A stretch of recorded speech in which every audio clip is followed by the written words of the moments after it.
رسول اللہ صلی اللہ علیہ وسلم کی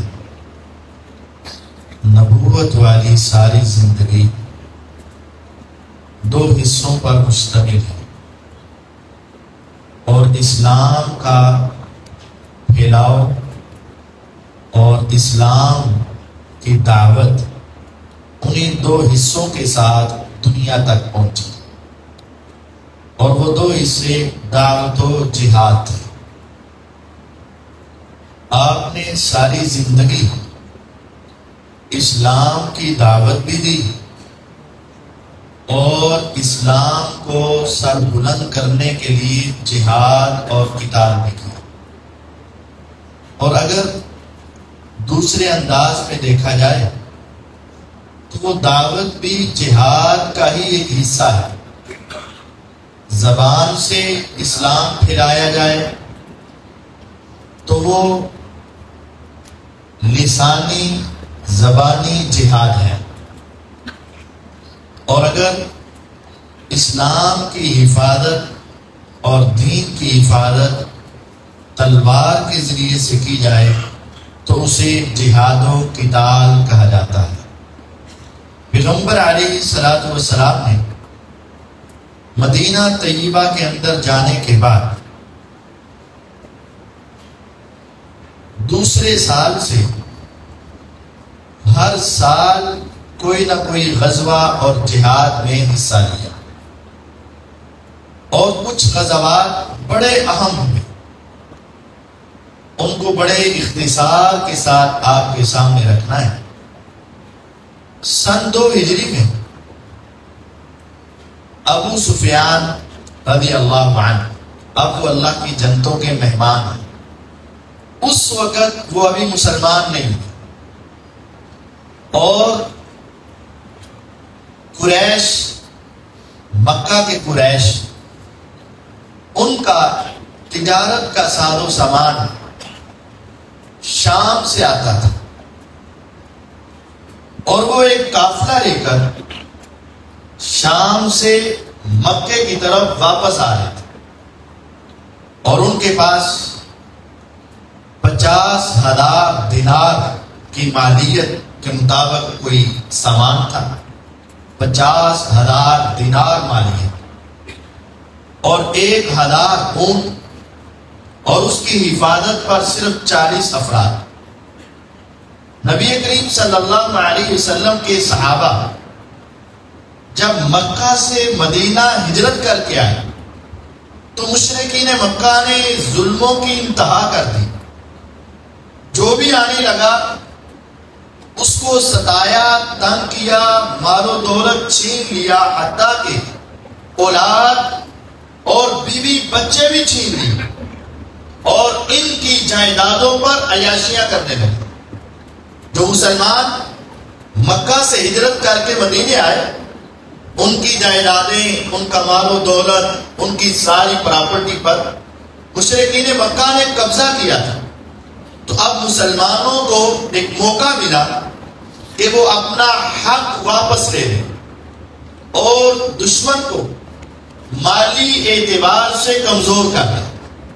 تو آپ اس قافلے کی طرف صحابہ کو لے کر روانہ ہوئے کہ 40 افراد ہیں، 50,000 دینار کی مالیت ہے، اور 1,000 اونٹ ہے، آپ چلے گئے۔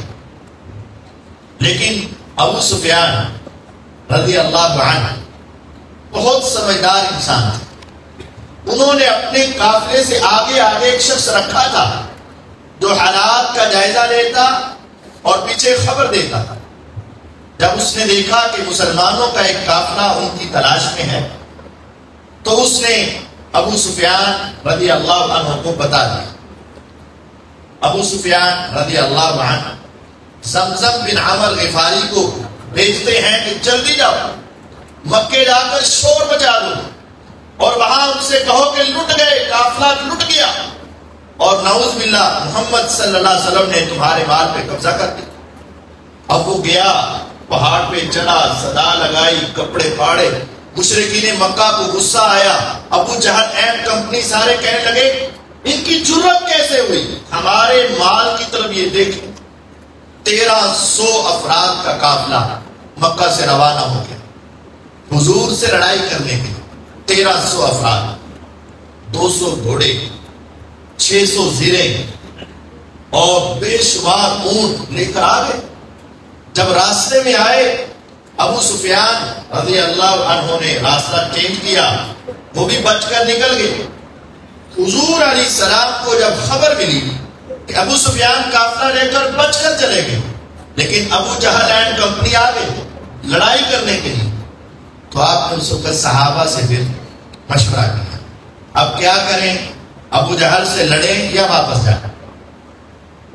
صحابہ کچھ کہنے لگے، اے اللہ کے رسول صلی اللہ علیہ وسلم جو آپ کا حکم۔ سیدنا ابو بکر رضی اللہ عنہ نے کہا، سیدنا عمر رضی اللہ عنہ نے کہا، لیکن آپ رائے لینا چاہتے تھے انصار کی، تو اس وقت پھر انصار نے بہت حوصلہ افزا باتیں کی۔ مقداد بن اسود رضی اللہ عنہ، سعد بن معاذ رضی اللہ عنہ، انہوں نے حضور کو کہا، حضور ہم ایسے نہیں ہیں جو اصحاب موسیٰ کی طرح ہو جائیں، اذهب انت وربك فقاتلا انا هاهنا قاعدون، نہیں ایسا نہیں ہوگا۔ آپ ہمیں کہیں تو سمندروں میں کود جائیں، کہیں تو پہاڑوں سے ٹکرا جائیں، جہاں کہیں گے لڑیں گے، آگے لڑیں گے، پیچھے لڑیں گے، دائیں لڑیں گے، بائیں لڑیں گے، جو حکم ہوگا سو کریں گے۔ آپ ہمیں حکم دیں۔ آپ 313 افراد اور 70 اونٹ اور 2 گھوڑوں کے ساتھ آپ میدان بدر میں اتر گئے۔ 313 اور ادھر 1300 افراد تھے، ان میں سے 300 افراد پیچھے واپس چلے گئے کہ ہمارا قافلہ بچ گیا، کام ہو گیا۔ 1000 کا لشکر میدان بدر میں۔ اب یہ بدر اصل میں جگہ کا نام نہیں، اب تو جگہ ہے۔ اس وقت ایک کنویں کا نام بدر تھا، اس وجہ سے وہ پورے علاقے اور میدان کو بدر کہتے ہیں۔ نبی کریم صلی اللہ علیہ وسلم 313 کو لے کر جب اترے، سامنے 1000 کا لشکر، ادھر 2 گھوڑے، ادھر 200 گھوڑے، اور ادھر 70 اونٹ ہیں، ادھر بے شمار اونٹ ہیں، اور ان کے پاس زیریں، آلات حرب، سب کچھ۔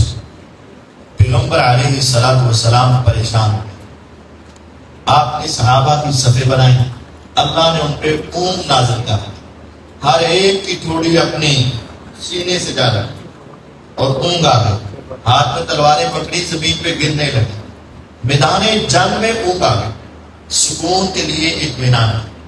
آسمان سے بارش برسی تو ان کی جگہ کے اوپر ان کے قدم ٹکنے لگے اور مد مقابل کی جگہ پھسلن ہو گئی، اور اللہ تعالیٰ نے ایسا کردار انداز بنایا، مسلمانوں کی آنکھوں میں کافر تھوڑے نظر آنے لگے اور مسلمانوں کے حوصلے بڑھنے لگے، اور کفار کو مسلمان زیادہ لگنے لگے اور ان کے حوصلے پست ہونے لگے۔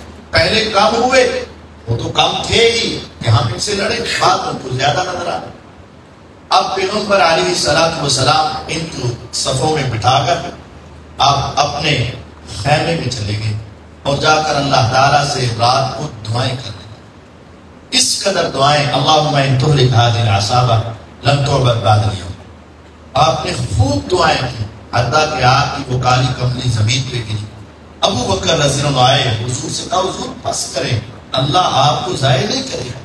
اللہ تعالیٰ نے آسمان سے فرشتوں کے نزول کی خوشخبریاں دی، آسمان سے فرشتے اترے۔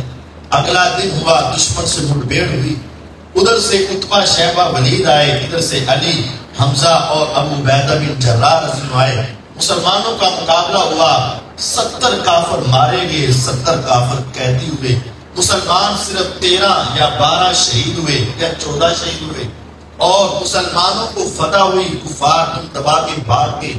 نبی کریم صلی اللہ علیہ وسلم نے اس وقت ابو جہل اینڈ کمپنی کی ٹانگوں سے پکڑ پکڑ کے کنویں میں پھینک دیا اور فرمایا، بتاؤ اب میں تم سے پوچھتا ہوں، میں تمہیں جو کہتا تھا وہ حق تھا کہ نہیں تھا، وہ سچ تھا کہ نہیں تھا؟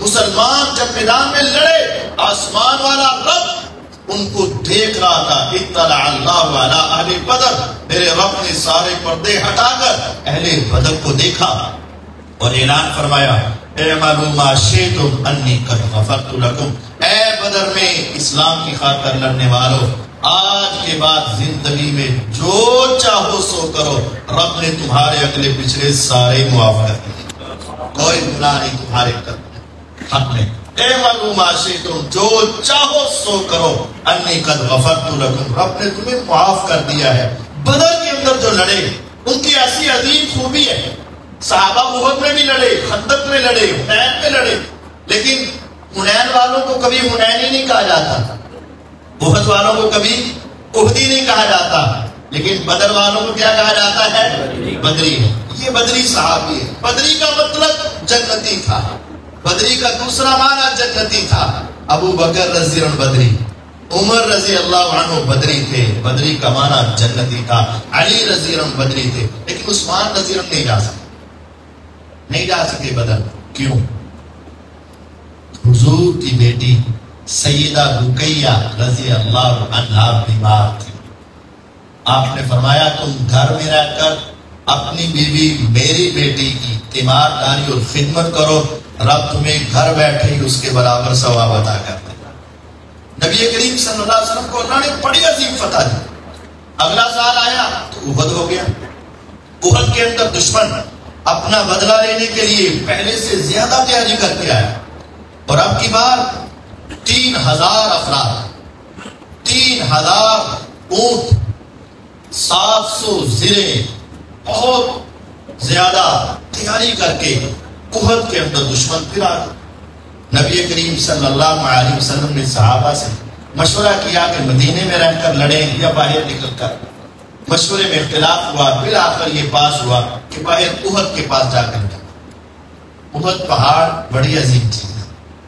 میرے آقا کہا کرتے تھے ھذا جبل یحبنا ونحبہ، انسان تو میرے ساتھ پیار کرتے ہی کرتے ہیں لوگوں، یہ احد پہاڑ بھی میں محمد سے محبت کرتا ہے صلی اللہ علیہ وسلم۔ بہت پہاڑ بھی مجھ سے محبت کرتے، ہم اس سے محبت کرتے ہیں، ہم سے محبت کرتے۔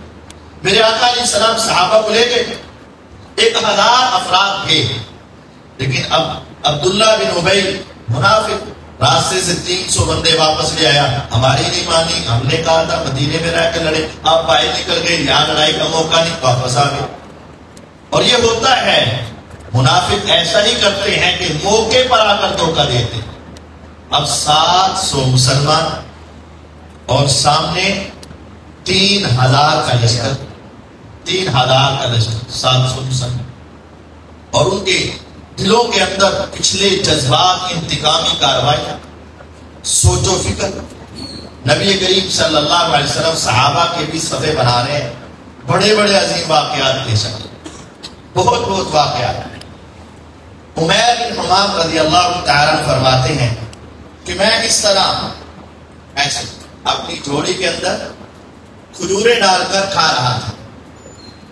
حضور نے فرمایا قوموا الی جنت عرضها السماوات والارض، اٹھو اس جنت کی طرف جس کی چوڑائی آسمان و زمین کی برابر ہے، آ جاؤ اس جنت کو حاصل کرنے۔ تو میں ایسے اپنی جھولی سے کھجوریں کھا رہا تھا، تو میں نے پوچھا حضور جنت میں کھجوریں ملیں گی؟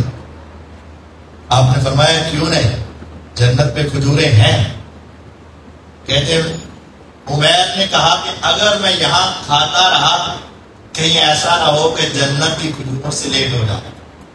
اپنے ہاتھ کو چھوڑا، کھجوریں زمین پر، تلوار کو میان سے نکالا اور اس کا کھول زمین پہ گرا دیا، کہا آج کے بعد دوبارہ تلوار بند کرنے کی ضرورت نہیں پڑے گی۔ اپنی تلوار کو لہرایا، دشمن کی صفوں کو چیرتے ہوئے چلے گئے اور جہنم حاصل کرتے ہوئے آگے بڑھے، بالآخر شہید ہوئے۔ میرے آقا نے فرمایا میں دیکھ رہا ہوں عمیر جنت کے خوشوں سے کھجوریں کھا رہا۔ عبداللہ بن جحش رضی اللہ عنہ، سعد بن ابی وقاص رضی اللہ عنہ، کیسی عظیم ہستیاں تھیں۔ کہتے جب ہم میدان احد میں اترے تو سعد کہتے ہیں جہاد کے میدان کی دعائیں بڑی قبول ہوتی ہیں، عبداللہ ایک دعا میں کرتا ہوں تم آمین کہنا، ایک دعا تم کرنا میں آمین کہوں گا۔ تو ہم پہاڑ کے ایک کونے میں چلے گئے اور ساتھ فرماتے ہیں رضی اللہ عنہ، میں نے کہا پہلی دعا میری، آمین تم نے کہنا ہے، عبداللہ کہتے ہیں کرو. میں نے دعا شروع کی، یا رب جب کل صبح ہمارا دشمن سے مقابلہ ہو، میرے سامنے تیرا سب سے بڑا گستاخ آئے، تیرا دشمن آئے اور انتہائی طاقتور ہو، بڑا بہادر ہو، میرے سے ٹکرائے، میں تیری رضا کی خاطر، تیری توحید کی خاطر اس سے لڑوں، وہ مجھے مارے میں اسے ماروں، بالآخر میں اس کے ٹکڑے ٹکڑے کر کے رکھ دوں، روزے قیامت تو مجھ سے پوچھے، میں بتاؤں یا اللہ تیری توحید کی خاطر میں نے اسے ذبح کر کے رکھا. ساتھ نے یہ دعا مانگی، عبداللہ نے آمین کہا.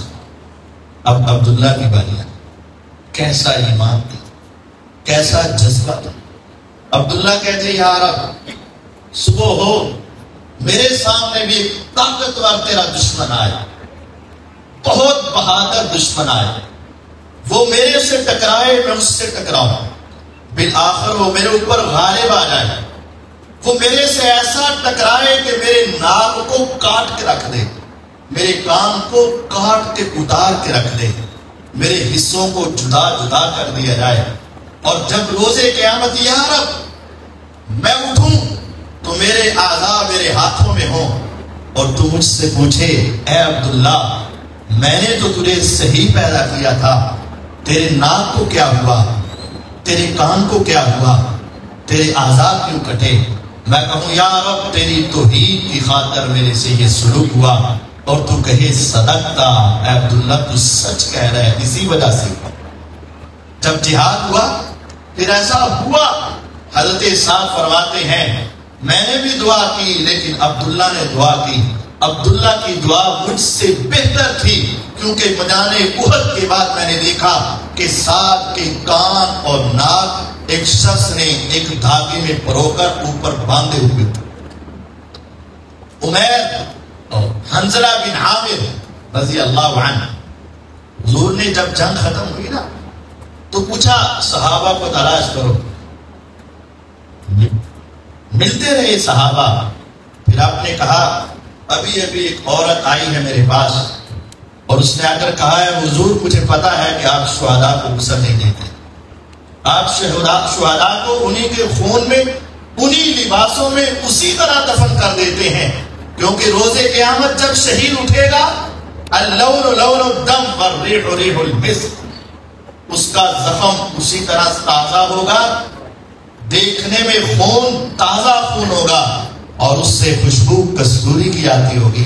حضور مجھے پتا ہے کہ آپ شہداء کو غسل نہیں دیتے، لیکن میرے شہید کو غسل دے دینا. تیرا شہید کون ہے؟ میرا خاوند حنظلہ ہے، ابھی نکاح کو ایک ہی رات گزری تھی اور آپ کی طرف سے آواز لگی تھی کہ اللہ کے راستے میں نکلو. اس نے آپ کی بات پر ایسے لبیک کہا کہ غسل کا موقع بھی نہ ملا اور وہ میدان میں آئے اور شہید ہو گئے. حضور میرے دلہے اور میرے شہید کو غسل ضرور دے دینا. آقا کہتے ہیں تلاش کرو حنظلہ کہاں ہے. پورے میدان کو تلاش کیا گیا لیکن حنظلہ کی میت نہ مل سکی. اچانک ایک صحابی نے دیکھا آسمان سے حنظلہ کی میت زمین پہ رکھ دی گئی. گئے تو ان کا جسم دھلا ہوا تھا. حضور کو بتایا گیا تو آپ نے فرمایا مجھے وحی کے ذریعے بتا دیا گیا حنظلہ کی شہادت رب کو ایسی قبول ہوئی، میرے رب نے کہا فرشتوں اس کو غسل آسمانوں کے اوپر جا کے دیا جائے گا. غسیل الملائکہ. نبی کریم صلی اللہ علیہ وسلم لڑتے رہے، مسلمانوں کو فتح ہوئی. 50 آپ نے درے پہ کھڑے کیے ہوئے تھے، جب فتح ہوئی تو یہ نیچے اتر آئے. حالانکہ حضور نے کہا تھا نیچے نہیں آنا، ہمیں فتح ہو یا شکست. وہ 50 تیر انداز نیچے اترے. خالد ابن ولید رضی اللہ عنہ اس وقت مسلمان نہیں تھا، پیچھے سے گھوڑوں کو لیا اور مسلمانوں پر پیچھے سے حملہ کیا. آگے سے بھی کافروں نے حملہ، پیچھے سے کافروں نے حملہ، درمیان میں مسلمان. پھر اس وقت 70 صحابہ شہید ہوئے. 37 کافر مارے گئے لیکن 70 صحابہ شہید. اور مصعب بن عمیر رضی اللہ عنہ جو حضور کی شکل و صورت کے مشابہ تھے، جب ان کو شہید کر دیا گیا افواہ اڑ گئی کہ حضور شہید ہو گئے، صحابہ کے حوصلے پست ہو گئے. امیر حمزہ رضی اللہ عنہ شہید ہو گئے. صحابہ دل ہار بیٹھے، کچھ صحابہ میدان سے چلے گئے۔ اب نبی کریم صلی اللہ علیہ وسلم اکیلے رہ گئے، آپ کی حفاظت میں صرف 10 افراد انصاری صحابہ۔ آپ نے فرمایا کون ہے جو میری حفاظت کرے، میں اسے جنت کی ضمانت دیتا ہوں۔ 10 انصاری صحابہ نے آپ کو گھیرا، دشمنوں کا ایک پورا جتھا آپ کی طرف بڑھا۔ اب 10 افراد تھے، میرے آقا کہتے ایک ایک آگے جا کر لڑو اور دشمنوں کو روکو۔ ان 10 میں سے 8 میرے آقا ان کے درمیان ایک صحابی آگے جاتے، دشمن سے لڑتے، کیا کرتے؟ تھوڑا سا وقت بس پاس ہوتا اور شہید ہو جاتے۔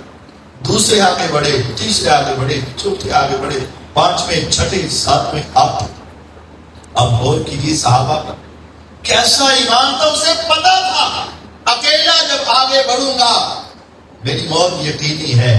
کسی ایک نے بھی نہیں کہا حضور میرے بھی بچے چھوٹے چھوٹے ہیں، میرے بھی والدین تو انتظار کر رہے ہوں گے، میرے گھر والوں کو بھی میری آس ہوگی، کسی نے نہیں کہا۔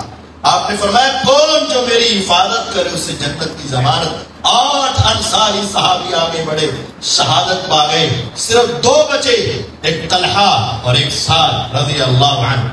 اتنے میں مسلمان سنبھل گئے۔ ابو بکر عمر رضی اللہ عنہ دوڑتے ہوئے آئے، صحابہ اڑتے ہوئے حضور کی طرف آئے، دشمنوں کو پیچھے کیا، لیکن ان کے آنے سے پہلے پہلے میرے آقا کو زخم لگ چکے تھے۔ حضرت سعد کے بھائی کافر تھے، اس نے زور سے آپ کو پتھر مارا، آپ ایک کھائی میں گرے، گڑھے میں گرے اور آپ کا دانت شہید ہو گیا۔ آپ اٹھے، باہر نکلنے لگے، عبداللہ بن کمعہ نے تلوار زور سے ماری، آپ کے کندھے پہ گہرا زخم آیا۔ آپ پھر دوبارہ سنبھلے، اس ظالم نے دوبارہ تلوار آپ کے چہرے پہ ماری، آنکھ سے تھوڑا سا نیچے آپ کو لگی۔ آپ نے لوہے کا ایک خود اور لوہے کی ٹوپی پہن رکھی تھی، جس نے آپ کا چہرہ بھی ڈھانپ رکھا تھا، اور وہ تلوار اس کے اوپر لگی، لوہے کی وہ سنگلی آپ کے چہرے کے اندر کھپ گئی۔ ابو بکر رضی اللہ عنہ آئے، ابو عبیدہ بن جراح رضی اللہ عنہ آئے۔ ابو عبیدہ کہتے ہیں ابو بکر رک جاؤ، ساری زندگی تم ساتھ سمیٹتے رہے ہو، آج یہ مجھے نکالنے کا موقع دو۔ حضور کے چہرے پہ اپنا منہ رکھا، دانتوں کے ساتھ زور سے کھینچا، وہ سنگلی باہر تو نکل آئی لیکن ان کے دانت بھی شہید ہو گئے، ٹوٹ گئے۔ نبی کریم صلی اللہ علیہ وسلم کے گہرے زخم آئے اور پھر آپ کو اٹھا کر ایک اونچی پہاڑی کو اوپر چڑھا کر بٹھا دیا گیا۔ حضور نے صحابہ سے کہا ذرا خاموش ہو۔ ابو سفیان اس وقت بفر گئے، کافر تھے اس وقت، مسلمانوں کو زخم زیادہ آ گئے، اور جا کر کہنے لگا افیکم محمد صلی اللہ علیہ وسلم، کیا محمد زندہ ہے صلی اللہ علیہ وسلم؟ آپ نے کہا خاموش۔ یہ بھی ایک حکمت عملی تھی۔ اس نے کہا ابو بکر زندہ ہے، آپ نے کہا خاموش۔ اس نے کہا خطاب کا بیٹا عمر زندہ ہے۔ آپ اس ترتیب سے سمجھ جائیں کہ مشرکین اور کفار بھی سمجھتے تھے ترتیب کیا ہے۔ پہلے کون؟ محمد، اس کے بعد کون؟ ابو بکر، اس کے بعد کون؟ عمر۔ حضور نے کہا خاموش۔ جب تینوں کی باری کسی نے جواب نہ دیا تو اس نے نعرہ لگا دیا قولو حبل، حبل کی جے، حبل جیت گیا۔ جب اس نے حبل کا نام لیا، کتوں کا نام لیا، پھر توحید کی غیرت آئی۔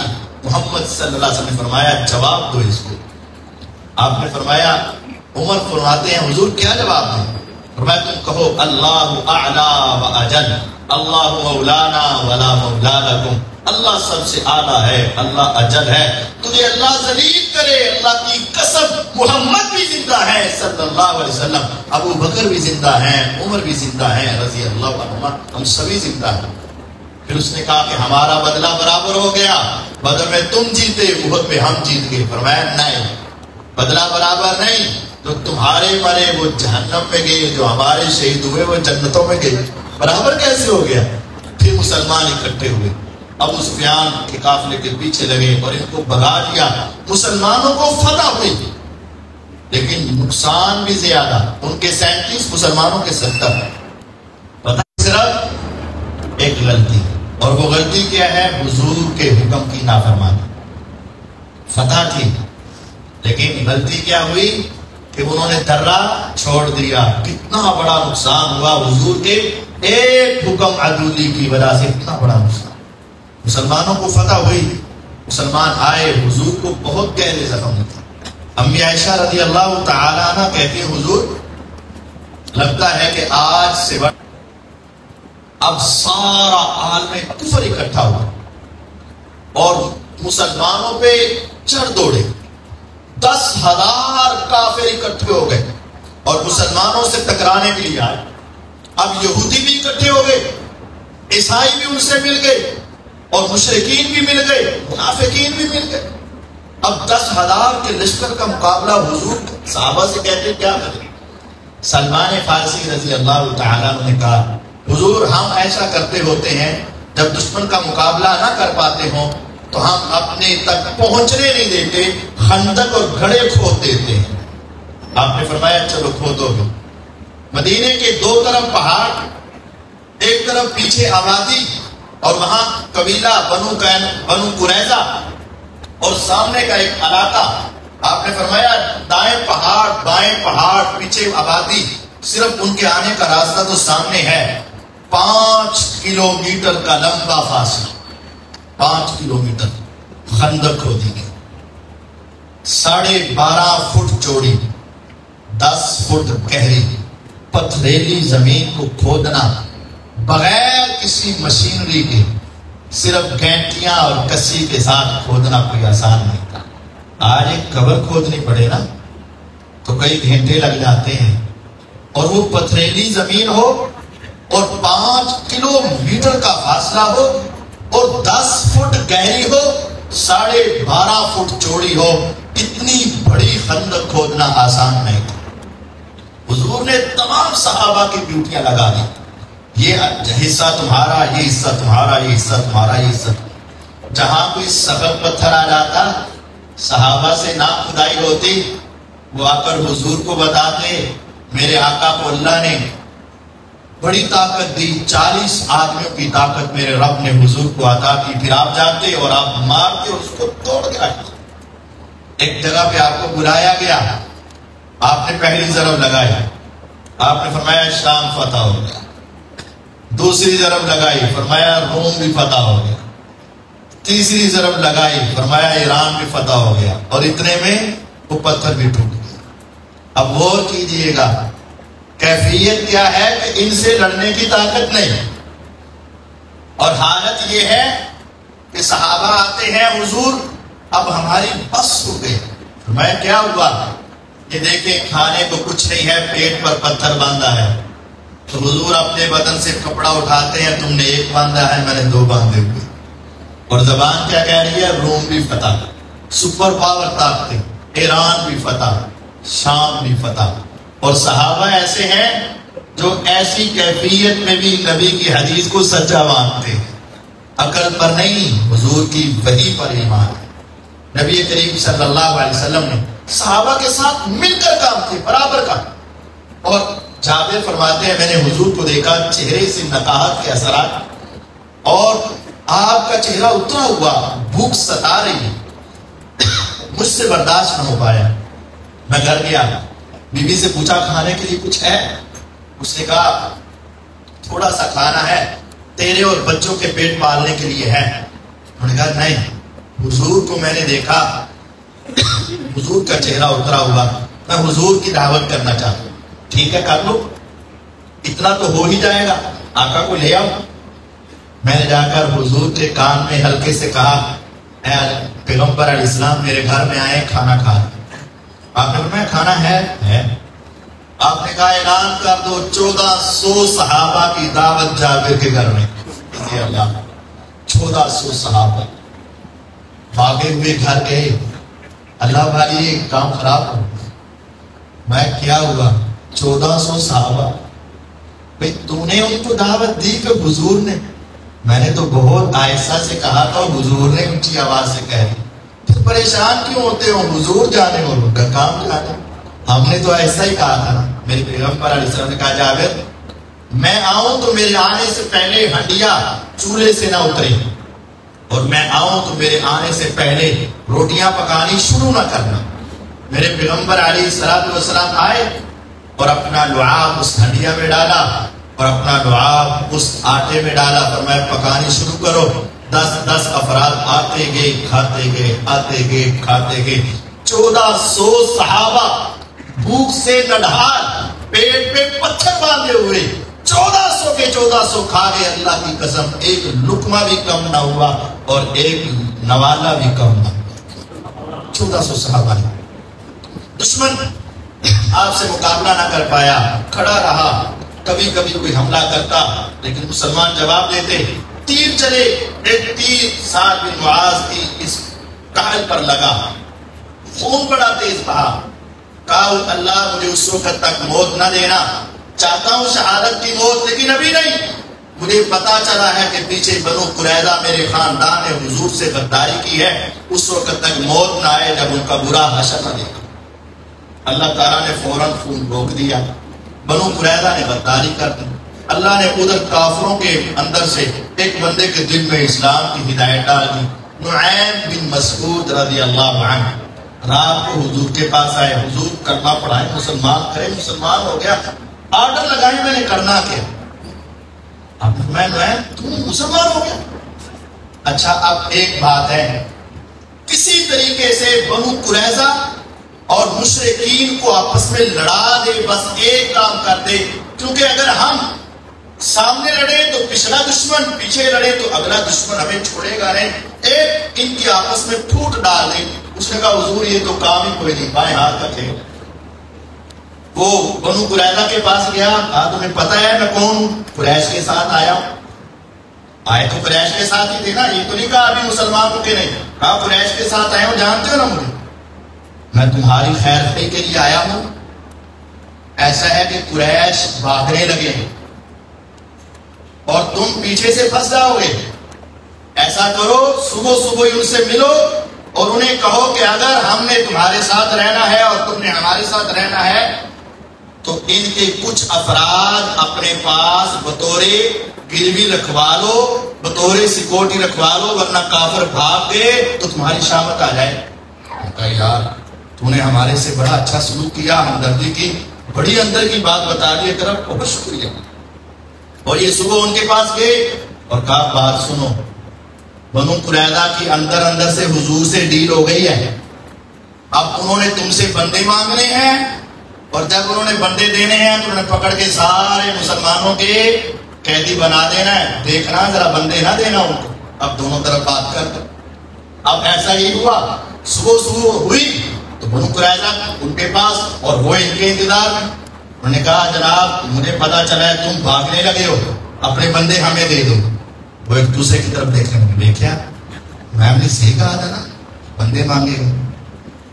اب یہ انکار کرنے لگے اور وہ آپس میں کہنے لگے دیکھا بندے نہیں دے رہے، اس کا مطلب ہے ان کا بھاگنے کا فل پروگرام ہے۔ اب ان کی آپس میں کھٹپٹ ہو گئی، مسلمانوں کو مل گیا۔ اللہ تعالیٰ نے رات کو ایسی ہوائیں اتاری، وَأَنزَلَ جُنُودًا لَمْ تَرَوْهَا وَعَذَّبَ الَّذِينَ كَفَرُوا وَذَلِكَ جَزَاءُ الْكَافِرِينَ۔ اس وقت مسلمان اتنی ٹینشن میں آ گئے تھے، وَبَلَغَتِ الْقُلُوبُ الْحَنَاجِرَ وَتَظُنُّونَ بِاللَّهِ الظُّنُونَ۔ حلق کو آنے لگے، ان کے کلیجے منہ کو آنے لگے، مشکلات کے اندر آئے، پھر اللہ کو پکارا، اللہ نے طوفان بھیجے، آندیاں بھیجی، ہوائیں چلی، بارشیں برسی، سارے کافر بھاگ گئے، مسلمانوں کو فتح ہوئی۔ نبی کریم صلی اللہ علیہ وسلم اپنے گھر میں گئے، غسل فرمانے لگے، ابھی ہتھیار اتارے تھے، جبریل علیہ السلام آگے، حضور آپ نے ہتھیار اتار دیے؟ فرمایا ہاں کافر بھاگ گئے۔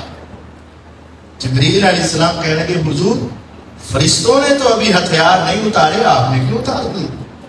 جبریل کیا پروگرام ہے؟ کہا صحابہ سے کہیں کہ چلیں ابھی فوراً بنو قریظہ کے ساتھ جا کے نمٹنا ہے، غداروں کو دنیا میں رہنے کا حق نہیں ہے۔ 20 سے 25 دن پہلے صحابہ غزوہ خندق میں مصروف رہے، پہلے خندقیں کھودی، پھر دشمن کا مقابلہ کیا، تھکے ہارے، اور اب اچانک حکم آیا کہ بنو قریظہ کی طرف نکل آؤ۔ اللہ کی قسم ایک صحابی بھی پیچھے نہیں رہا، سارے نکلے۔ 25 دن بنو قریظہ کا محاصرہ کیا، حضرت سعد کا وہ خون رکا ہوا ہے، بنو قریظہ کا وہ خاندان ہے۔ بالآخر انہوں نے کہا کہ جو ہمارا فیصلہ سعد کریں گے نا ہمیں وہ منظور ہے، سعد ہمارا فیصلہ کر۔ ان کا خیال تھا سعد ہمارے قبیلے کے بندے ہیں، ذرا ہمارے بارے میں کوئی تھوڑا سا نرم رویہ رکھے۔ سعد رضی کو بلایا گیا، ان کو کیا پتا تھا کہ ان کی غیرت ایمانی کس قدر جوش تھی۔ نبی کریم صلی اللہ علیہ وسلم نے فرمایا سعد یہ تیرے خاندان کے لوگ کہہ رہے ہیں جو فیصلہ تو کرے گا ہم اسی کو قبول کریں گے۔ فرمایا حضور اگر میرا فیصلہ ماننا ہے تو پھر بات یہ ہے کہ جتنے ان کے لڑنے والے لوگ ہیں یعنی جوان ہیں ان سب کو قتل کر کے رکھیں گے، جتنی عورتیں ہیں ان کو قیدی کر کے غلام بنا کے رکھا جائے، اور جتنے بچے ہیں ان کو بھی اپنے غلام بنا لیا جائے، اور جتنے بوڑھے ہیں ان کو اسلام کی دعوت دی جائے ورنہ ان کو بھی قتل کر دیں۔ نبی کریم صلی اللہ علیہ وسلم نے فرمایا اے سعد جو فیصلہ تیرا زمین پہ ہے وہی فیصلہ آسمان والے رب کا عرش پر۔ 400 یہودی اس روز قتل کیے بنو قریظہ۔ مسلمانوں کو اللہ تعالیٰ نے بہت بڑی بڑی فتح دی۔ پھر آپ نے فرمایا آج کے بعد کوئی کافر مسلمانوں پہ چڑھائی نہیں کرے گا۔ بدر میں وہ آئے تھے، احد میں وہ آئے تھے، خندق میں وہ آئے تھے، لیکن آج کے بعد ہمیشہ مسلمان جائیں گے، کسی کافر کو مسلمانوں پہ حملہ کرنے کی جرات نہیں۔ پھر ایسا ہوا جب تک مسلمان جہاد سے مخلص رہے، جب تک مسلمان اپنے دین سے مخلص رہے۔ پھر خیبر بھی فتح ہوا، پھر غزوہ موتا بھی ہوا، غزوہ تبوک بھی ہوا، پھر حنین بھی ہوا، سارے غزوے ہوئے، مسلمانوں کو اللہ نے ہمیشہ فتح عطا کی۔ اور بالآخر 8 ہجری کو حضور 10,000 کا لشکر لے کر مکہ کی طرف روانہ۔ جس مکہ سے رات کی تاریکی میں حضور نکلے، آج حضور 10,000 کا لشکر لے کر اسی مکہ کی طرف روانہ۔ 8 ہجری پیغمبر علیہ السلام جب مکہ میں داخل ہونے لگے تو عباس رضی اللہ عنہ کے پاس ابو سفیان رضی اللہ عنہ آئے۔ ابو سفیان آئے، عباس یہ کون ہے؟ کہا ابو سفیان کلمہ پڑھ لے مسلمان ہو جائے اچھا رہ جائے گا ورنہ آج کے بعد پھر تمہارا کوئی ٹھکانہ نہیں ہوگا۔ ابو سفیان رضی اللہ عنہ مسلمانوں کے سب سے بڑے دشمن تھے۔ عباس رضی اللہ عنہ حضور کے خچر پر پیچھے بٹھا کر ابو سفیان کو حضور کے پاس لے آئے۔ راستے میں لوگوں نے روکنا چاہا لیکن جب حضور کا خچر دیکھتے تو پھر کچھ نہ کہتے اور حضور کے پاس پہنچے، کلمہ پڑھا کے مسلمان کر گئے۔ نبی کریم صلی اللہ علیہ وسلم وہاں پہنچے، مکہ کو فتح کیا۔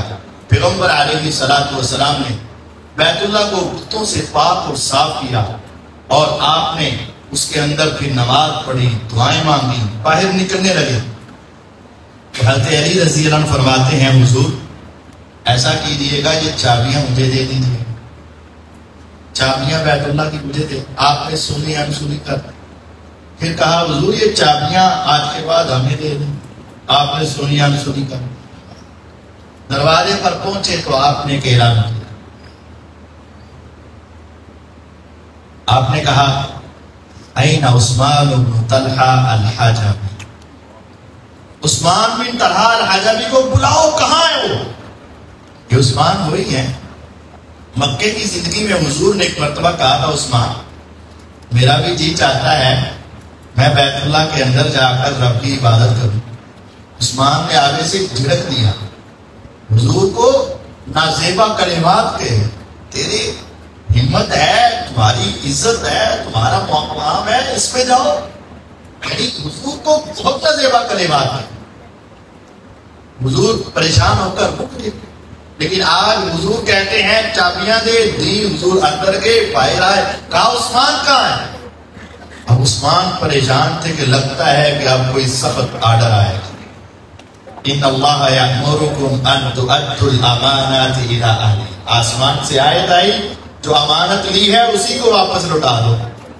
حضور نے کہا عثمان یہ چابی پکڑ، عثمان نے پکڑ لی، کہا یہ چابی صرف تجھے نہیں دی، یہ چابی صرف تمہیں نہیں دی، یہ قیامت تک تیری نسل میں رہے گی.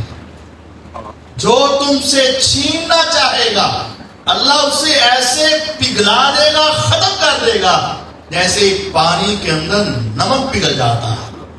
آج بھی وہ چابی عثمان بن طلحہ الحجبی رضی اللہ عنہ کے خاندان میں ہے، اور آج بھی ان کا عقیدہ توحید ہے، اور آج بھی ان کا عقیدہ اہل سنت والجماعت کا عقیدہ ہے. جس کے ہاتھ پہ میرے آقا نے چابی رکھی، کلمہ پڑھا، مسلمان ہوئے، فرمایا قیامت تک یہ چابی تمہارے ہاتھ میں رہے گی. اگر تمہیں کسی موقع پر حق اور باطل کا پہچان نہ ہو، سچ اور جھوٹ کا پتہ نہ چلے، کھرے اور کھوٹے کا پتہ نہ چلے، جب تم کسی مشکلات میں پھنس جاؤ، ادھر جاؤ یا ادھر جاؤ، یہ عالم یہ کہتا ہے، یہ مفتی یہ کہتا ہے، میں اپنا عقیدہ کیا بناؤں، سوچ کیا بناؤں، فکر کیا بناؤں، میں اپنا نظریہ کیسا رکھوں؟ دیکھ لینا اس کو جس کو گارنٹی دی تھی محمد الرسول اللہ صلی اللہ علیہ وسلم نے، قیامت تک چابی کے متوالے تم رہو گے. آج دیکھ لو، نہ وہ مزار پرست ہے نہ وہ بت پرست ہے، نہ وہ مزار پرست ہے نہ وہ بت پرست ہے. عقیدہ توحید انہی کا ہے، عقیدہ رسالت کے اوپر ایمان صحیح انہی. آج بھی چابی حضور نے چابی ان کو دے دی، فرمایا سارے مکے کو اکٹھا کیا جائے. مکے والوں کو اکٹھا کیا تو حضور نے فرمایا بتاؤ آج تمہارے ساتھ کیا سکوں. سارے کہنے لگے آپ برائی کا بدلہ برائی سے نہیں دیتے. فرمایا لا تثریب علیکم اليوم، جاؤ آج میں وہی جملہ بولوں گا جب یوسف علیہ السلام کے سامنے ان کے بھائی آئے، 11 بھائی آئے، جنہوں نے کہا تھا تم نے بھی میرے قتل کے سازشیں اور منصوبے بنائے تھے، میرے رب نے آج مجھے بیت اللہ کے اوپر عزت دی ہے. فرمایا آج میں وہی جملہ بولوں گا جو میرے بھائی یوسف علیہ السلام نے بولا تھا، لا تثریب علیکم اليوم، آج تمہارے اوپر کوئی ڈانٹ ڈپٹ نہیں، میں نے تم سب کو معاف کر دیا. پکا بتاؤ.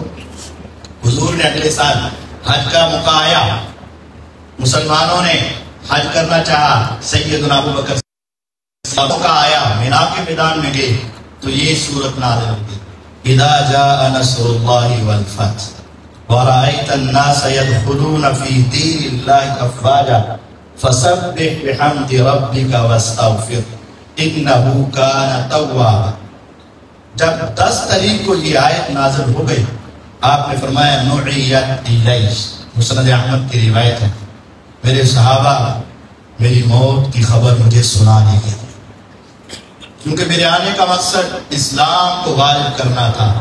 میرے رب نے کہہ دیا ہے وَرَأَيْتَ النَّاسَ يَدْخُلُونَ فِي دِينِ اللَّهِ أَفْوَاجًا، اب پتہ چل گیا کہ میرا آخری انقطاع.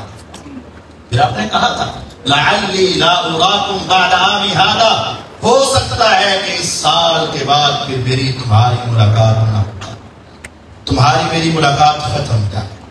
نبی کریم صلی اللہ علیہ وسلم واپس آئے.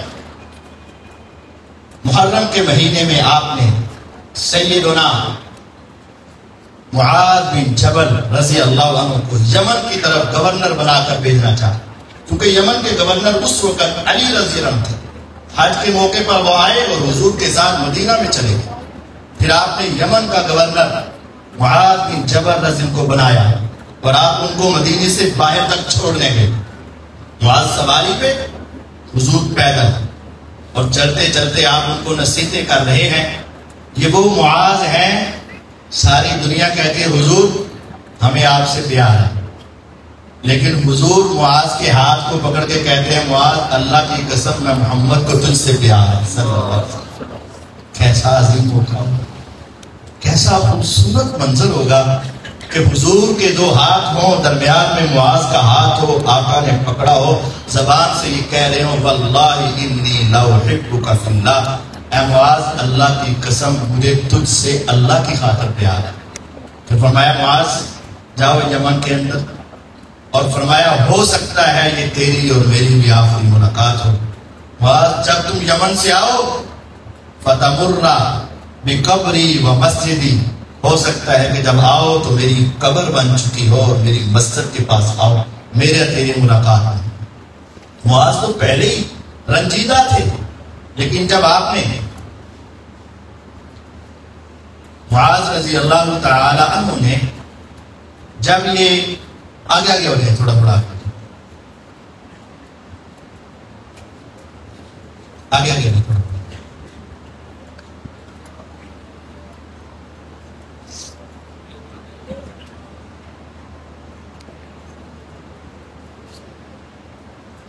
بس بس بیٹھ. کچھ نہیں ہوتا، جو لیٹ آئے ان کو ویسے باہر ہی بیٹھنا چاہیے، بہتر تو یہی ہوتا ہے، پھر تاکہ جلدی ہے.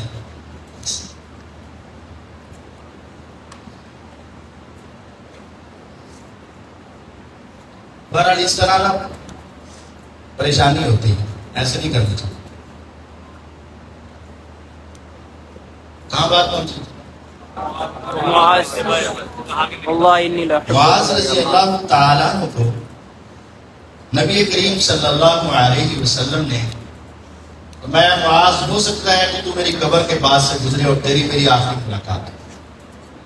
سیدنا معاذ رضی اللہ تعالیٰ عنہ اس وقت کافی رنجیدہ تھا، حضور سے دور ہو رہے تھے، غم تو پہلے ہی ہوتا، لیکن جب یہ کلمات سنیں تو اب وہ اپنے صبر کے پر قابو نہ پا سکے اور خوب پھوٹ کر رونے لگے. آپ نے فرمایا معاذ نہیں رو، یہ آواز نکال کر رونا شیطان کی طرف سے. اور یاد رکھنا ان اولیائی من الناس المتقون من کانوا وحیث کانوا. معاذ میرے سب سے قریبی دوست اور روز قیامت میرے ہمسائے وہی ہوں گے جن کے دلوں میں اللہ کا ڈر ہوگا. خاندان کوئی بھی ہو، علاقہ کوئی بھی ہو، تو مدینے سے نکل کر یمن میں چلا جائے، اگر تیرے دل میں تقوی موجود ہے، روز قیامت اللہ تمہیں میرا ساتھ عطا فرمائے. یہ ایسا جملہ ہے جو ہمارے لیے بہت بڑی نصیحت ہے.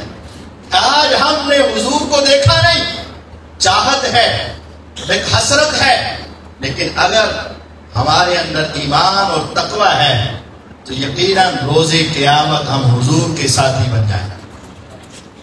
رسول اللہ صلی اللہ علیہ وسلم نے ان کو حکم دیا کہ یمن میں جاؤ. اب ایک حکم ہے، ایک محبت ہے. محبت ہے حضور کے پاس رہنا، حکم ہے یمن میں جانا. معاذ رو رہے ہیں جاتے ہوئے، لیکن انہوں نے حکم مانا یا محبت کا اظہار بس کرتے رہے؟ حکم مانا. آج یہ نصیحت ہے ہمارے لیے کہ ہمیں حضور کے حکم پر عمل کرنا ہے. حضور کہتے ہیں نماز پڑھو، یہاں ہے محبت ہے، نماز نہیں. حضور کہتے ہیں روزہ رکھو، یہاں محبت ہے، روزہ نہیں. حضور کہتے ہیں آلات موسیقی سے بچ جاؤ، محبت ہے، آلات موسیقی چلیں گے. حضور کہتے ہیں فضول خرچی سے بچ جاؤ، یہ شیطانی عمل ہے. محبت ہے لیکن فضول خرچی بھی کرتے چلے جائیں گے. ایسی محبت اللہ کو پسند نہیں ہے. محبت یہ ہے جدا ہوتے ہوئے آنکھوں سے آنسو روا ہے، لیکن حضور کہتے ہیں جانا ہے تو حضور کے حکم کے آگے کوئی چیز نہیں. کہا جانا ہے تو جانا ہے بس. اصل محبت اس کا نام. حضور نے ان کو بھیج دیا. سفر کا مہینہ شروع ہوا.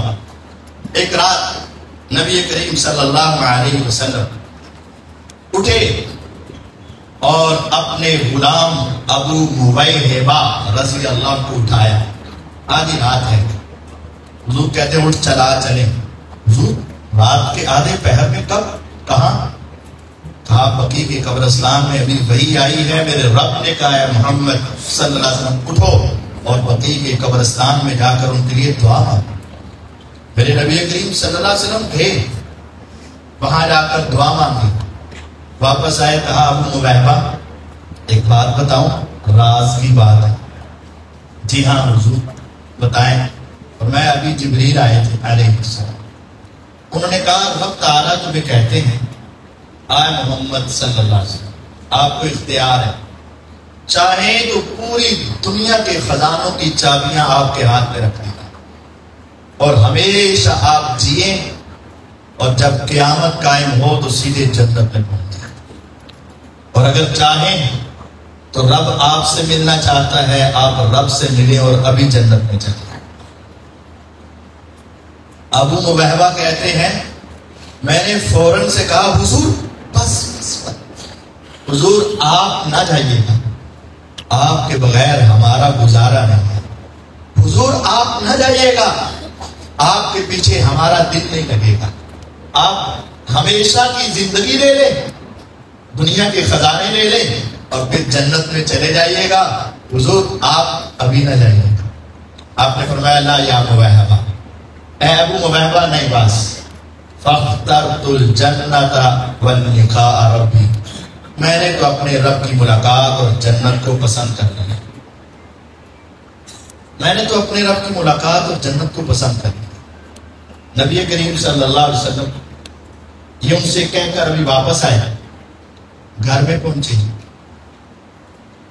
امی عائشہ رضی اللہ عنہ کہتی ہیں واہ راسا، ہائے میرا سر پھٹ رہا ہے۔ آپ نے فرمایا عائشہ بل انا واراسا، بلکہ میرا سر بھی پھٹ رہا ہے، بہت شدید درد ہو رہی میرے ساتھ۔ 29 سفر سوموار کی رات حضور کو سر درد، امی عائشہ رضی اللہ عنہ نے کہا میرا سر درد، حضور نے کہا میرا بھی سر درد۔ پھر حضور نے دل لگی کی بات کی، فرمایا عائشہ اگر تم مجھ سے پہلے فوت ہو گئی نا، میں تمہیں غسل بھی دوں گا، کفن بھی دوں گا، تیرا جنازہ بھی خود پڑھاؤں گا اور خود دفن کروں گا میں۔ اس کا مطلب ہے کہ خاوند بیوی کو غسل بھی دے سکتا ہے، کفن بھی دے سکتا ہے، قبر میں بھی اتار سکتا ہے، لیکن ہمارے یہاں کہتے ہیں فوت ہو جائے تو رشتہ ٹوٹ جاتا ہے، غلط ہے۔ امی عائشہ رضی اللہ عنہا فرماتی حضور آپ تو یہی چاہتے ہیں میں مر جاؤں اور آپ مجھے دفن کریں اور اگلے دن آپ ایک اور شادی کر دیں۔ حضور مسکرائے، آپ نے فرمایا لا یا عائشہ، نہیں عائشہ آپ نے، میرا سر بہت درد ہے، آج کی رات آپ کی بیماری کا آغاز ہوا، 29 سفر، حضور 13-14 دن بیمار رہے، چند دن گزرے، اگلے سوموار کو حضور کی بیماری بڑھ گئی۔ ان دنوں میں بیمار رہے لیکن آپ اپنی باریاں لگاتے، آپ کی بیماری بڑھ گئی اور آپ روزانہ پوچھتے تھے اینا انا غدن، اینا انا غدن، اینا انا غدن، میں کل کس بیوی کے پاس، پرسوں کس بیوی کے پاس، روزانہ پوچھتے۔ مراد تھی عائشہ کا دن کب آئے گا جہاں جس کے بستر پہ آسمان سے قرآن اترتا ہے، محمد کو بھی سب سے زیادہ سکون اسی گھر میں ہوتا ہے صلی اللہ علیہ وسلم۔ سیدہ میمونہ کا دن تھا، سوموار کی رات تھی، آپ کے اوپر بیماری کا غلبہ ہوا اور آپ بے ہوش ہو گئے۔ ازواج مطہرات گھبرا گئے، آپ کو ہوش آیا تو آپ نے پھر ان سے یہی پوچھ لیا پتہ نہیں عائشہ کی باری کب آئے گی، اے ازواج مطہرات اگر تمہاری اجازت ہو تو میں عائشہ کے گھر چلا جاؤں۔ تصور کیجئے گا اس سے بڑھ کر عدل کیا ہوگا، اس سے بڑھ کر عادل کون ہوگا۔ اس بیماری کے عالم میں بھی اپنی ازواج سے پوچھ رہے ہیں اگر اجازت دو تو عائشہ کے گھر چلا جاؤں، اور میرے آقا کو عائشہ سے بڑھ کر محبوب کوئی نہ تھا۔ آج بد زبانی، بد کلامی اور بے ایمانی ہے کہ ان کے بارے میں زبان کھولی جائے۔ میرے عائشہ آقا پوچھتے ہیں عائشہ کے گھر چلا جاؤں، ازواج مطہرات کہتی چلے جاؤں۔ حضور کے پھر آپ کچھ بہتر ہوئی طبیعت، سوموار منگل بدھ والے دن کچھ ذرا بہتر ہوئے، پیغمبر علیہ الصلوۃ والسلام نے کہا میرے اوپر 7 الگ الگ کنووں کے پانی اکٹھے کرو اور ان کی مشکیزوں کا پانی میرے اوپر گرایا ہے۔ حضور کو کچھ آرام ہوا، آپ گئے ظہر سے پہلے، آپ نے صحابہ کو جمع کیا اور خطبہ دیا، آپ نے انصار کے فضائل بیان کیے اور فرمایا لوگ بڑھتے جائیں گے، انصار کم ہوتے جائیں گے، لوگ میرے اوپر والا لباس ہیں لیکن انصار میرے اندر والا لباس ہے۔ جب دنیا نے مجھے اپنے گھروں سے نکالا اس وقت انصار نے اپنے گھروں میں مجھے پناہ دی۔ انصار میرے ہیں اور میں انصار کا ہوں، میرے بعد جو بھی حکمران بنے میں اسے نصیحت کرتا ہوں انصار سے اس نے سلوک کرنا، غلطیاں بھی ہو جائیں تم ان کو درگزر کرنا۔ انہوں نے میرا بڑا ساتھ دیا، بدر، احد، خندق، ساری زندگی ساتھ۔ ظہر کا وقت ہوا، حضور نے نماز پڑھائی، دوبارہ منبر پر آ گئے، فرمایا اللہ کی لعنت ہو یہود و نصارہ پر، انہوں نے اپنے نبیوں اور اپنے صالحین کی قبروں کو سجدہ گاہ بنا لیا۔ نبی کریم صلی اللہ علیہ وسلم فرمایا میری قبر کو سجدہ گاہ نہ بنانا، میری قبروں پہ میلے اور عرس نہ کرنا۔ پھر آپ نے فرمایا لوگوں جس نے بدلہ لینا ہے آج اس زندگی میں میں محمد سے بدلہ لے لے صلی اللہ علیہ وسلم، روزے قیامت کا بدلہ نہیں دے سکتا۔ پھر میرے پیغمبر علیہ الصلوۃ والسلام یہ ساری باتیں کرنے کے بعد ایک جملہ ارشاد فرمایا، اللہ نے ایک بندے کو اختیار دیا، چاہے تو وہ دنیا میں رہ لے چاہے وہ رب کے پاس چلا جائے۔ اس بندے نے رب کے پاس جانا پسند کر لیا۔ ابھی یہ جملہ کہنا ہی تھا کہ پاس بیٹھے بوڑھے شخص، غار کے ساتھی، حضر کے ساتھی، سفر کے ساتھی، سفید دھاڑی، صرف یہ جملہ سننا تھا کہ اللہ نے بندے کو اختیار دیا وہ دنیا میں رہے یا رب سے ملاقات کرے، اور اس نے رب کی ملاقات کو پسند کر لیا۔ دھاڑے مار کر رونا شروع ہو گیا وہ بوڑھا شخص۔ صحابہ کہتے ہم نے دیکھا ہے انہیں کیا ہوا، رو کیوں رہے ہیں، اللہ سے ملاقات کوئی غلط ہے؟ لیکن بعد میں پتا چلا وہ ہم میں سب سے زیادہ نبی کی حدیث کو سمجھنے والے، حضور کے مزاج کو پہچاننے والے تھے، اور وہ ابو بکر صدیق تھے رضی اللہ عنہ۔ وہ سمجھ گئے تھے کہ حضور بتا رہے ہیں لوگوں یہ تمہاری میری آخری ملاقات ہے، میں اس دنیا سے جا رہا ہوں۔ عقبہ بن عامر کہتے ہیں میں نے اس کے بعد حضور کو کبھی میں نے ممبر پر نہیں دیکھا، یہ آپ کا آخری خطبہ تھا۔ پیغمبر علیہ السلام نیچے اترے، گھر چلے گئے، اگلے دن آئے، آپ کی طبیعت جمعرات کا دن کافی پریشان کن۔ آپ نے فرمایا عائشہ رضی اللہ عنہ میرا جی چاہتا ہے میں تیرے باپ کو بلاؤں، تیرے بھائی کو بلاؤں اور تمہیں لکھ کر دے دوں کہ میرے بعد خلافت تیرے گھر میں ہے۔ لیکن کہا آسمانوں پہ رب اور زمین پہ صحابہ ابو بکر کے علاوہ کسی کو مسلح پہ کھڑا ہونے ہی نہیں دیتے اور کسی کو خلیفہ مانیں گے۔ پھر آپ گھر میں رہے، پھر آپ نے کہہ دیا، صحابہ آئے تو آپ نے کہہ دیا لاؤ قلم دعا کچھ لکھ دو جو پہلے آپ نے ابو بکر کی خلافت کا لکھانا تھا۔ پھر کہا لکھ دو۔ عمر رضی اللہ آئے، صحابہ آئے، علی رضی اللہ آئے، انہوں نے کہا حضور بیمار ہے، بیماری کی شدت بڑھ رہی ہے، حضور آپ ٹھیک ہو جائیں پھر لکھوا لیں گے، کتاب اللہ سنت رسول ہے، کوئی ضرورت نہیں، آپ آرام کریں۔ بعض نے کہا نہیں لکھنے دے، بعض نے کہا نہیں آرام کریں۔ پتا تو تھا کہ کیا لکھنا ہے کہ ابو بکر کی خلافت لکھنی، بخاری میں۔ حضور نے کہا شور نہیں کرو، یہاں سے چلے گئے۔ شام کا وقت ہوا تو آپ نے پھر غسل فرمایا۔ مغرب کی نماز آپ کی زندگی کی آخری نماز تھی۔ آپ نے مغرب کی نماز پڑھائی۔ ام الفضل سیدنا عباس رضی اللہ عنہ کی بیوی عبداللہ بن عباس کی والدہ کہتے ہیں حضور نے آخری نماز مغرب کی نماز پڑھائی جس میں سورت پڑھی والمرسلات عرفا فالعاصفات عصفا۔ یہ وہی سورت ہے جس کے بارے میں حضور کہتے ہیں اس سورت نے مجھے بوڑھا کر دیا ہے، اس کو پڑھتا ہوں تو مجھے بہت اللہ کا ڈر آتا ہے، میں بوڑھا ہو چکا اس سورت کو پڑھ پڑھ۔ آپ نے آخری نماز میں یہ سورت پڑھی۔ عشاء کا وقت ہوا، حضور نے پھر غسل کیا۔ اسلام پٹیاں کرتے حضور غسل کر، آنا چاہا تو نہیں آ سکے، بے ہوش ہو۔ پھر آپ نے غسل کیا، پھر اٹھنا چاہا نہیں اٹھ سکے، بے ہوش ہو۔ پھر اٹھنا چاہا نہیں اٹھ سکے، 3 مرتبہ بے ہوش ہوئے۔ تینوں مرتبہ پوچھا لوگوں نے نماز پڑھ لی؟ ایک ہی فکر، آنکھ کھلتی ہے ایک جملہ اصل الناس نماز پڑھ لی؟ لا یا رسول اللہ وہم ینتظرون، حضور نہیں آپ کے انتظار میں، میرے اوپر پانی ڈالو میں بھی جاتا ہوں نماز پڑھانا۔ اٹھنے لگے تو پھر بے ہوش۔ 3 مرتبہ یہ پوچھا اصل الناس اصل الناس اصل الناس۔ جب 3 مرتبہ کے بعد ہمت جواب دے دی، فرمایا مروا ابا بکر فلیصلی بالناس، کہہ دو ابو بکر کو کہ مصلی سنبھال، ابو بکر سے کہہ دو کہ مصلی سنبھال۔ 17 نمازیں ابو بکر رضی اللہ عنہ پڑھا۔ عشاء اگلا دن سارا جمعے کا، ہفتے کا سارا دن، اتوار کا سارا دن، 15 نمازیں، ایک عشاء 16 اور 17ویں نماز فجر کی نماز سوموار کے دن۔ فجر کی نماز پڑھا رہے ابو بکر رضی اللہ عنہ، حضور نے اپنی کھڑکی سے دروازہ کھولا اور پردہ پیچھے ہٹایا۔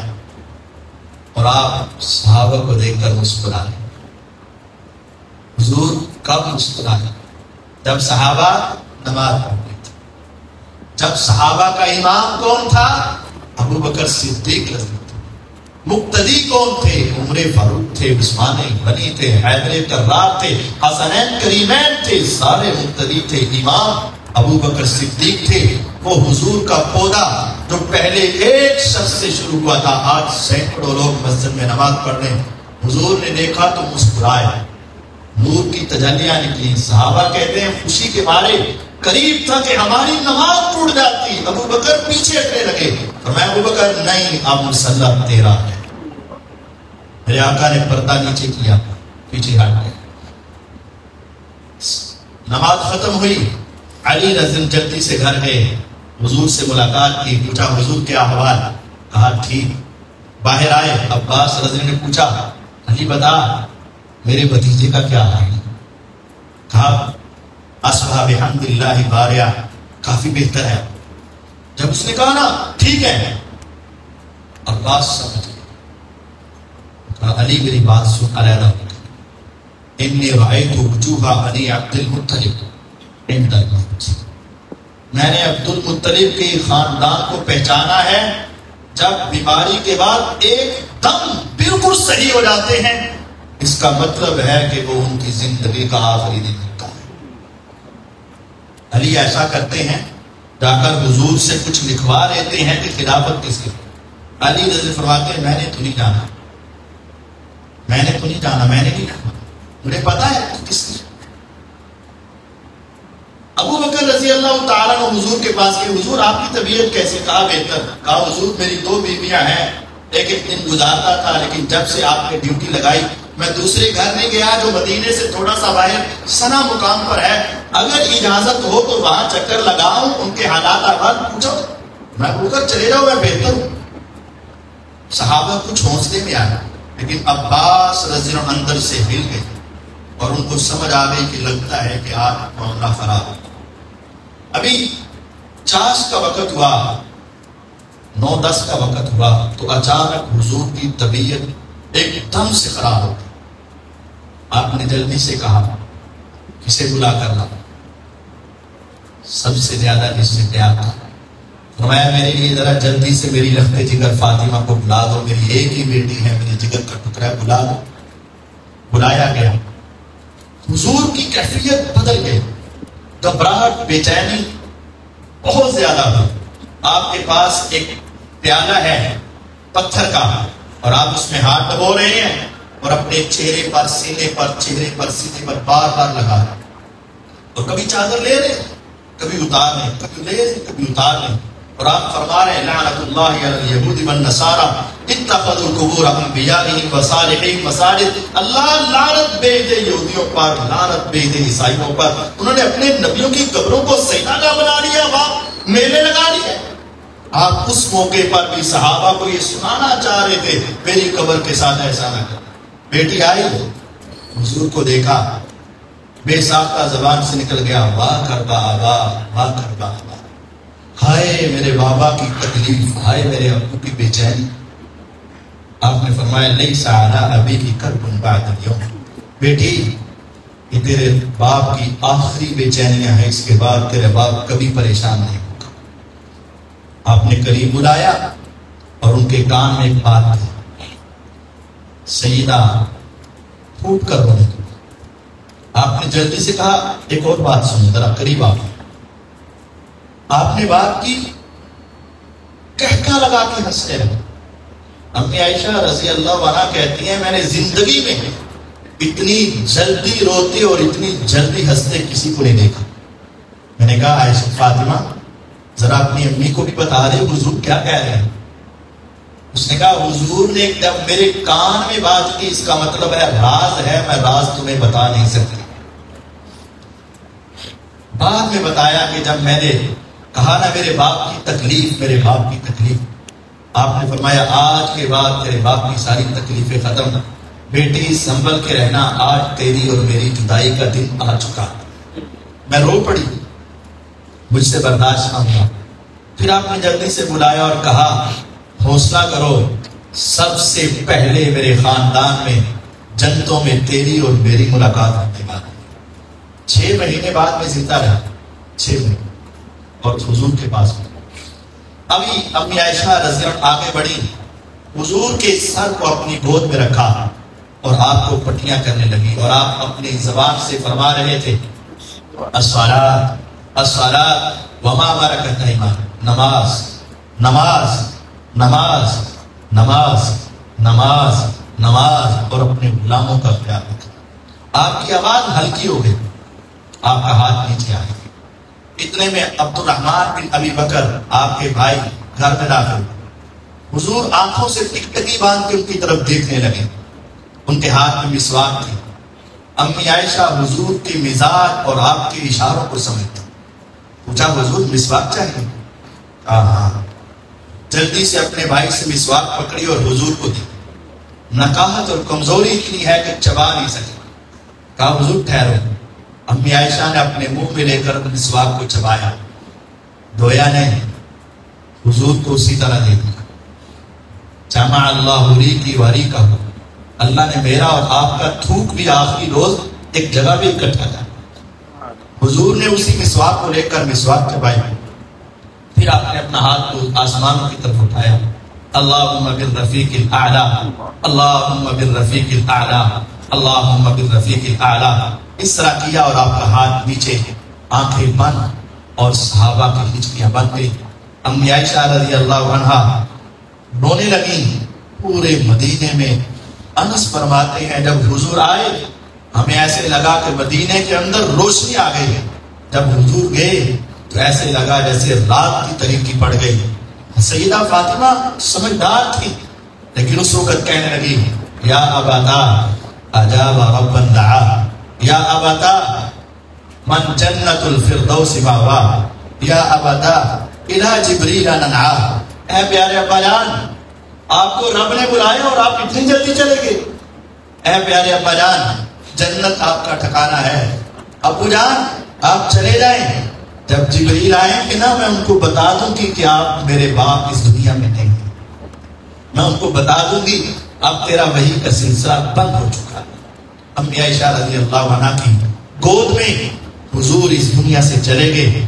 سیدنا علی رضی اللہ عنہ، حضرت عباس رضی اللہ عنہ، فضل بن عباس رضی اللہ عنہ اور حضور کے غلام صالح نے حضور کو غسل دینے کا پروگرام بنایا۔ جب غسل دینے لگے تو سوچ میں پڑ گئے لباس اتاریں یا نہ اتاریں۔ اللہ نے سب کے اوپر اونگ طاری کر دی، تھوڑیاں سینے سے لگ گئی، سب سو گئے۔ کونے سے آواز آئی، کمرے کے کونے سے حضور کا لباس نہیں اتارا، اسی طرح غسل دے دو۔ اٹھے، پتہ نہیں چلا آواز کس کی، اسی طرح غسل دیا، اور حضور کو سوموار کو فوت ہوئے، 12 ربیع الاول، منگل اور بدھ، سوموار کو فوت ہوئے۔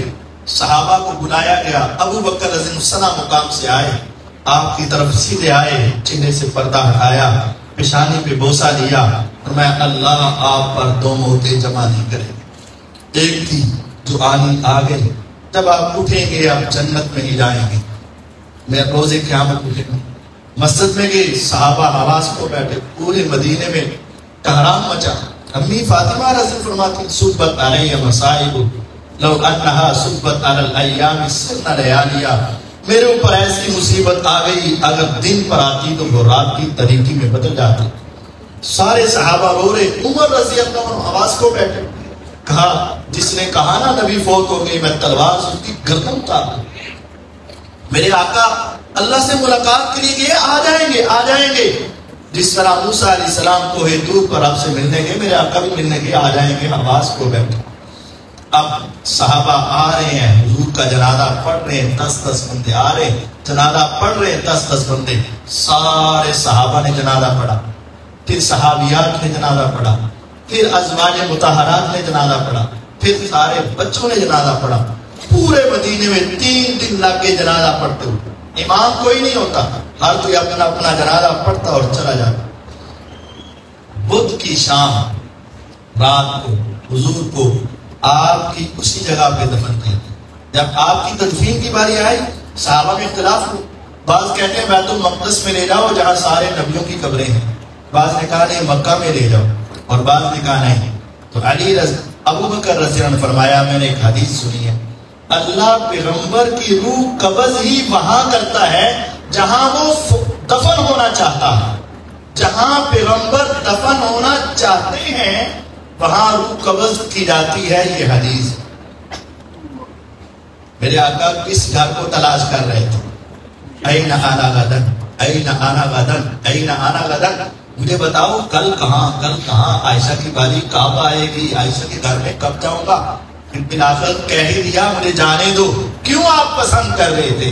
کیونکہ حدیث ہے نبی جہاں دفن ہونا چاہتے ہیں وہیں ان کی روح کو قبض کیا جاتا ہے۔ میرے آقا وہیں تدفین چاہتے تھے۔ ابو بکر رضی نے حدیث سنا، سب صحابہ نے مان لی اور ان کو وہیں تدفین کر۔ تدفین کے لیے سیدنا علی رضی اللہ عنہ، سیدنا فضل بن عباس، قسم بن عباس اور آپ کے غلام شکران نے آپ کو ایک لحد کے اندر اتار دیا، مٹی ڈال دی، واپس آ گئے۔ جب مٹی ڈال کے آئے نا تو امی فاطمہ رضی اللہ عنہ نے انس کو بلایا، انس بات تو سن، 10 سال میرے باپ نے کبھی تمہیں جھڑکا بھی نہیں تھا، تو 10 سال میرے باپ کی خدمت کرتا رہا۔ یا انس کیف اطابت انفسکم ان تحسوا علی وجہ ابی التراب، انس جب میرے ابو کے چہرے پہ مٹی ڈال رہا تھا تیرا دل مطمئن ہو گیا تھا؟ میرے باپ کے اوپر جب مٹی ڈالنے لگے تیرا حوصلہ کیسے بڑھ گیا؟ صحابہ صحابیات بہت رویا، اور عمر عثمان رضی اللہ کئی مرتبہ حضور کے تذکرے میں ایسے گم ہوتے، قریب سے گزرنے والا گزر جاتا، سلام بھی لے لیتا، ان کو پتہ ہی نہیں چلتا۔ 6 مہینے امی فاطمہ الزہرا رضی اللہ عنہا زندہ رہی، فما رؤیت ضاحکۃ، کبھی کسی نے ان کے چہرے پہ ہنسی نہیں دیکھی، کبھی ہنسی نہیں۔ 12 ربیع الاول کو صحابہ کی کیفیات یہ تھی، پورے مدینے میں کہرام مچا تھا، ہر آنکھ آنسو بہا رہی تھی، ہر کوئی اپنے حواس کو بیٹھا تھا۔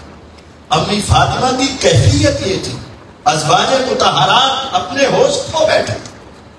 ابو بکر رضی اللہ عنہ نے تو سنبھالا، لیکن عمر رضی اللہ جیسا بھی شخص اپنے حواس کو بیٹھا تھا۔ لیکن افسوس کہ ہمارے ہاں آج 12 ربیع الاول کو کیا ہوتا ہے؟ خدا را پیغمبر کے ساتھ محبت کریں، ان کے ساتھ عقیدت رکھیں، ان کے ساتھ احترام کا رشتہ جوڑیں، ان کی سیرت اور سنت پر عمل کریں، اور ان کی پیدائش کے اوپر ایسے معاملات اور وفات کا جشن نہ منائیں۔ آپ کے علم میں ہونا چاہیے، نوجوان نسل کے علم میں ہونا چاہیے۔ 1988 سے پہلے اس پورے پاکستان میں 12 وفات کے نام سے اس کو یاد کیا جاتا تھا۔ یہ 1988 میں ضیاء الحق نے سائن کیے تھے، اور اس کو ربیع الاول اور یوم ولادت اور جشن عید میلاد کا نام دیا۔ 1988 سے پہلے کسی بزرگ سے پوچھ لو چھٹی ہوتی تھی کس دن کی ہوتی تھی؟ کوئی بزرگ بتا دے، اس کے بھی بتا دیں، کس کو پتا ہے؟ بزرگ نہیں بتا کیا ہوتی تھی؟ 12 وفات، 12 وفات، ادھر سے بھی کسی کو پتا ہے؟ 12 وفات آپ نے سن رکھا ہے، کیا ہوتی تھی؟ یہ دیکھیے یہ گواہیاں ہیں، یہ نوجوان نسل کے لیے گواہ۔ اللہ کے بندو، ہاں جی 12 وفات، یہ 12 ربیع الاول کو حضور اس دنیا سے گیا، اور صحابہ کے غم اور پریشانیاں بہت تھی، لیکن آج ماحول سارا چینج کر دیا گیا اور ہمیں حضور کی سیرت اور سنت سے دور کر دیا۔ ہمارے اس پروگرام کا مقصد بھی یہ ہے حضور کی عملی زندگی آپ کے سامنے رکھیں کہ آپ کے اخلاق کیا تھے، کردار کیا تھے، سنت کیا تھی، سیرت کیا تھی، اور آپ کی زندگی کیسے گزری، ایسے بن جاؤ۔ آپ نے فرمایا تھا معاذ یمن میں بھی چلا جائے گا، دل میں تقوی ہے، روزے قیامت میرے ساتھ ہی ہوں گے۔ تقوی اختیار کریں، اللہ کا خوف پیدا کریں، نبی علیہ السلام کی محبت پیدا کریں، سنت کے ساتھ تعلق جوڑیں، اسلام کے ساتھ رشتہ جوڑیں، اور ان بدعات و خرافات سے اپنے آپ کو بچا لیں۔ اللہ تعالیٰ مجھے اور آپ کو حضور کے ساتھ سچی محبت عطا فرمائے۔ نبی کریم صلی اللہ علیہ وسلم کے پاس اتحادی آئے نا، آخری حدیث سن لی تھی، اور ایک واقعہ بھی سنانا چاہتا ہوں. حضور کے پاس نا ایک دیہاتی آئے. دیہاتی آدمی سیدھی سیدھی بات کرتے ہیں, کوئی بال بلے میں نہیں. آج کل ویسے ہو جاتے ہیں لیکن پہلے نہیں تھا. کہتے حضور قیامت کی تو آنی ہے. فرمایا تو نے تیاری کیا کی ہے؟ تیاری دوری کوئی نہیں, خیر آدمی احب اللہ و رسولہ, عام سا بندہ ہوں. ایک گل ہے, دل و جان میں, رگ و ریشے میں, خون اور روح میں آپ کی اور اللہ کی محبت کوٹ کوٹ کے بری ہے. آپ کی محبت ہے جو مجھے لیے پھرتی ہے. فرمایا بس یہ تیری محبت تجھے جنت میں میرا ساتھ آتا. حضور سے محبت کریں لیکن ان کی سیرت پر عمل کریں. حضور سے محبت کریں, سنت پر عمل کریں. ہمارے استاد تھے عبد المنان نور پوری رحمت اللہ علیہ. ان کے بردر اللہ مولانا عبد الوحید صاحب جو شیخ الحدیث ہے جامع مکرم کے گجرانوالہ میں ادارے میں شیخ الحدیث, وہ کہتے ہیں بردر اللہ کہتے ہیں میں عبد المنان نور پوری رحمہ اللہ کے گھر میں گیا. ان کے سامنے ایک کتاب کھلی ہے, لائبریری میں بیٹھے ہیں, وہ روئے جا رہے ہیں. میں گیا, میں حیران. میں نے کہا کیا ہوا؟ خاموش. میں نے 2-3 مرتبہ پوچھا کیا ہوا, کیوں رو رہے ہیں, کوئی مسئلہ ہوا, کوئی گھر میں پریشانی ہوئی, کیا ہوا؟ وہ خاموش. جب میں نے اصرار کیا انہوں نے کیا جواب دیا؟ کیا جواب دیا؟ کہا میں حضور کی سیرت پڑھ رہا تھا, مجھے حضور کی یاد آ رہی تھی, دیکھنے کو جی چاہ رہا تھا, اس وجہ سے میں رو رہا. حضور کی محبت میں ہمارے اشراف اس قدر زیادہ تھے کہ ان کو دیکھنے کے لیے میں تڑپ رہا ہوں, رو رہا ہوں. ان کی محبت, ان کی سیرت پر ان کے ساتھ پیار کریں, حضور سے محبت کریں, ان کے ساتھ اپنے آپ کو جوڑیں اور ان کی سیرت اور سنت کا ہمیشہ مطالعہ کرتا رہیں. اللہ تعالیٰ مجھے اور آپ کو آپ کی ساری سنتوں پر عمل کرنے کی توفیق عطا فرمائے. وآخر دعوانا ان الحمد للہ.